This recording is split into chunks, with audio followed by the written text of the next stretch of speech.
O Nelson me incumbiu de trazer esse tema sobre a resistência da Lapa, depois que nós fomos, eu, o Araújo e ele e o Merégio junto, ver como é que estava o panteão dos heróis. Destruído, caído, a parte dos fundos, onde estão os túmulos, né, os restos mortais, estavam caindo sobre a casa da irmã do Araújo, inclusive. Tenho aqui o artigo, o livro do José Cândido da Silva Muricy, que esteve em Tijuca, esteve na Lapa, durante a capitulação da Lapa. Tem o livro O Cerco da Lapa, escrito pelo Davi Carneiro. Tem o Rastro de Sangue, que também foi escrito pelo Davi Carneiro. E tem a Consolidação da República, do Coronel Magalhães.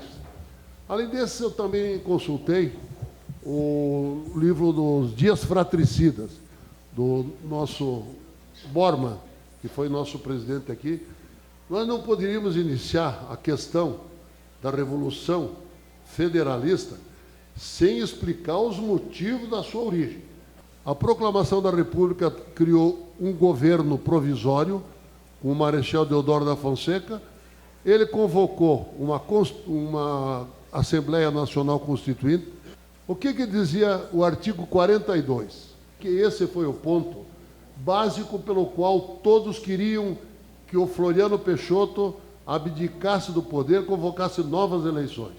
Se no caso de vaga, por qualquer causa, da presidência ou vice-presidência, não houver ainda decorrido 2 anos do período presidencial, proceder-se-á a nova eleição. Passaram a exigir que ele convocasse nova eleição, porque desde a renúncia do Marechal Deodoro até a posse dele, não havia decorrido 2 anos, então, pela Constituição, se exigia uma nova Constituição. Ele nunca se intitulou presidente da República. Floriano Vieira Peixoto foi todos os documentos dele, vice-presidente no exercício da presidência. Nas disposições transitórias, diz aqui, no parágrafo 2º, o presidente e o vice-presidente eleitos da forma desse artigo ocuparão a presidência e a vice-presidência da República durante o primeiro período presidencial. Então, ele se julgou no direito de, durante o primeiro período presidencial, permanecer. O Deodoro foi eleito por uma chapa e o Floriano Peixoto era vice de Van Del Coque. E ele se tornou vice-presidente, mas não eram da mesma igreja política. Naquele tempo não existiam partidos políticos devidamente registrados. Por quê? Até a proclamação da República existiam partidos, eram os liberais e os conservadores. E alguns republicanos haviam surgido, que o Partido Republicano, mas eram esporadicamente em alguns estados. A grande maioria do pessoal que ocupou o Senado e a Câmara dos Deputados eram militares e alguns padres. Deodoro da Fonseca não soube lidar com o Congresso. E no Congresso Nacional tinha um cidadão gaúcho que chamava Demétrio Ribeiro. Era o todo-poderoso e não queria conversa com o Deodoro. O Deodoro fechou o Congresso. A Armada, ou seja, a Marinha, provocou a primeira revolta da Armada.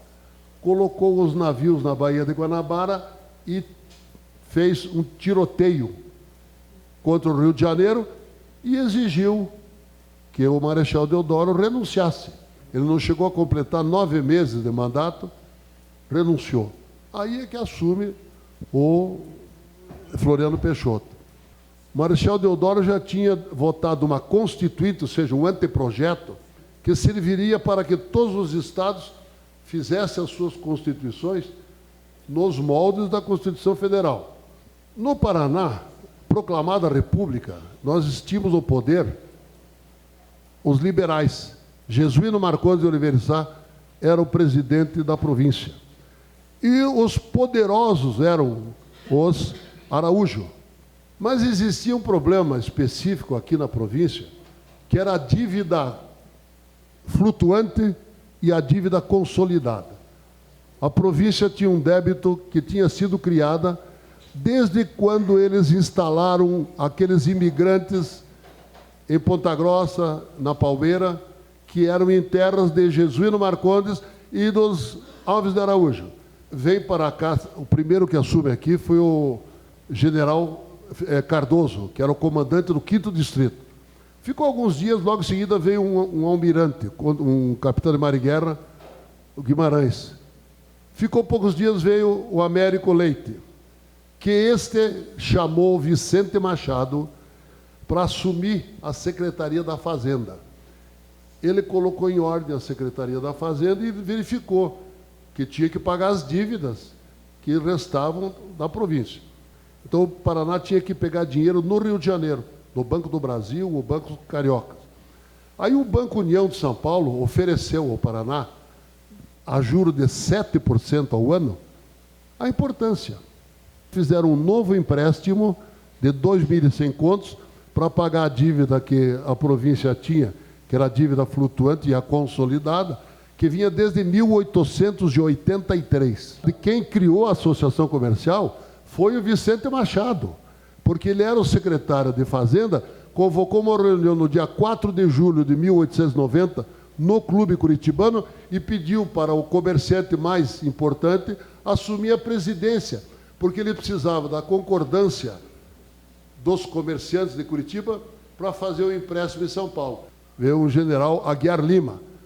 Este general Aguiar Lima, só para os senhores terem uma noção, vai ser um dos 13 generais que em 1892 vai exigir do Floriano Peixoto a realização das eleições para que o Custódio de Melo fosse eleito, mas o Floriano Peixoto tinha um acordo que seria um civil.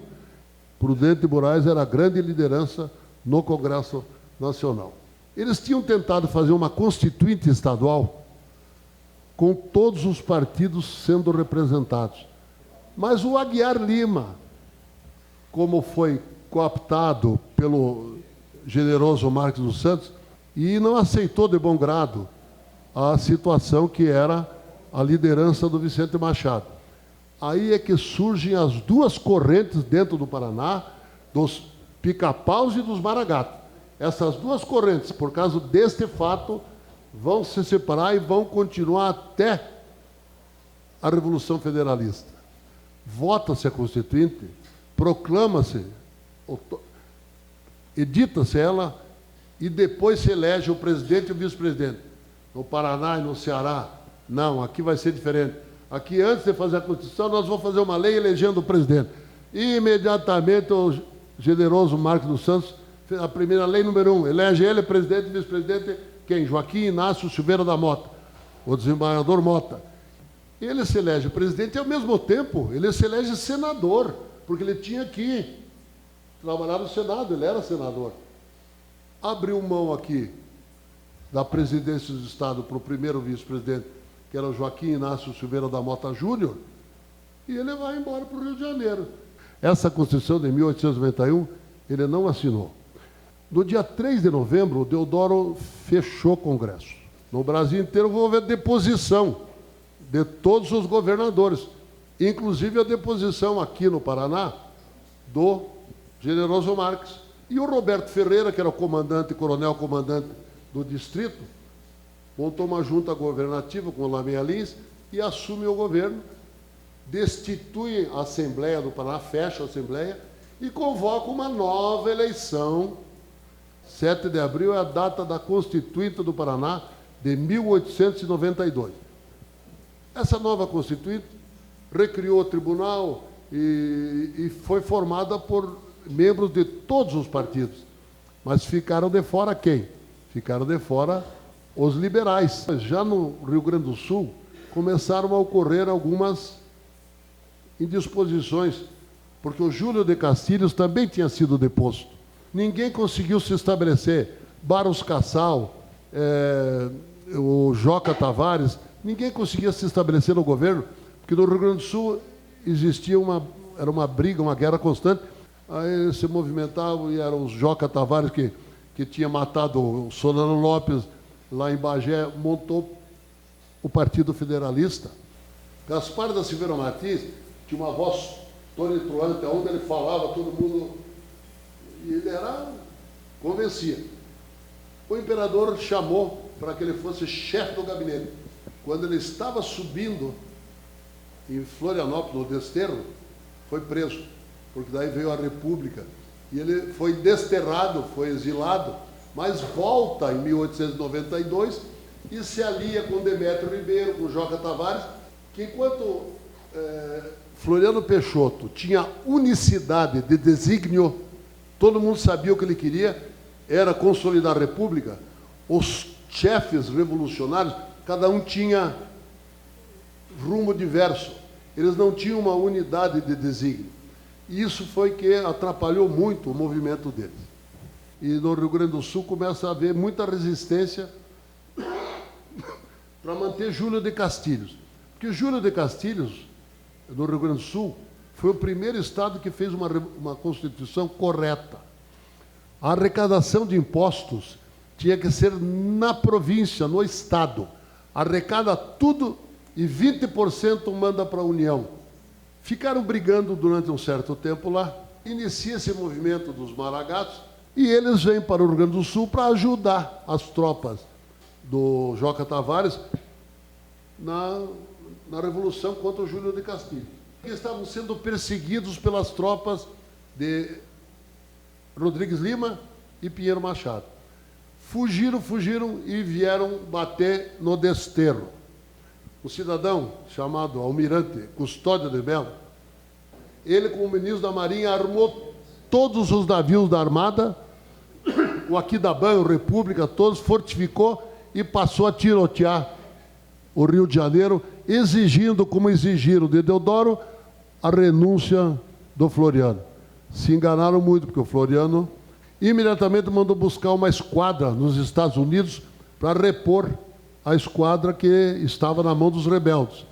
Chamaram essa esquadra de Esquadra de Papelão e mandou fechar o porto, não deixando sair da Baía de Guanabara nenhum dos navios. E um navio, o República, conseguiu fugir, junto com Lorena, e vem instalar no Desterro a Segunda República do Brasil, um governo separado.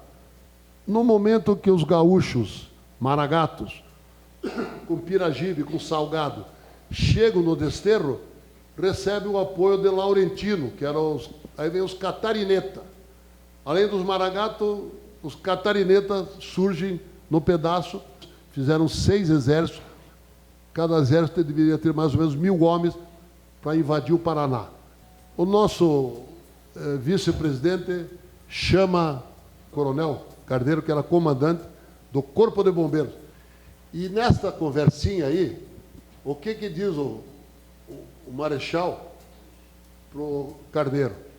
O Carneiro era genro do Tibúrcio.